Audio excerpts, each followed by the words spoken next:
Hi అండి, welcome to బావం recipes. ఇవాళ recipe అటుకుల స్వీట్ అండి. వచ్చేది కృష్ణాష్టమి కదండి, 10 నిమిషాలు అయిపోయే నైవేద్యం చూపిస్తాను చూడండి. ముందుగా నెయ్యి వేసుకుని డ్రై ఫ్రూట్స్ ఫ్రై చేసుకోవాలి.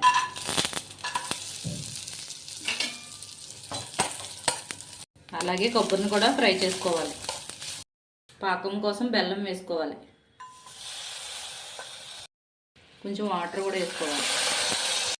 2 కప్పుల అటుకులకి 1 కప్పు బెల్లం తీసుకోవాలండి. ఇప్పుడు అటుకులను వాష్ చేసుకోవాలి.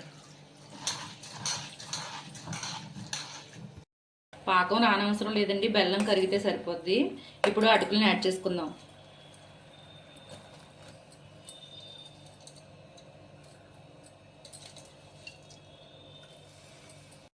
ఇప్పుడు కొబ్బరిని యాడ్ చేసుకుందామండి. ఇప్పుడు యాలకుల పొడి యాడ్ చేసుకుందాం. కొంచెం నెయ్యి యాడ్ చేసుకోండి. ఇప్పుడు డ్రై ఫ్రూట్స్ అన్నీ యాడ్ చేసుకోవాలి.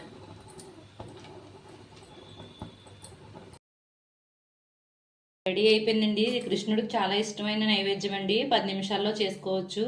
పూజల టైంలో ఖాళీ ఉండదు కదండి, నైవేద్యాలు చేసుకునేటప్పుడు ఈజీగా అయిపోద్ది ఇది. ఈ వీడియో కనుక నచ్చితే లైక్ చేయండి, షేర్ చేయండి. మరిన్ని రెసిపీస్ కోసం సబ్స్క్రైబ్ చేయండి.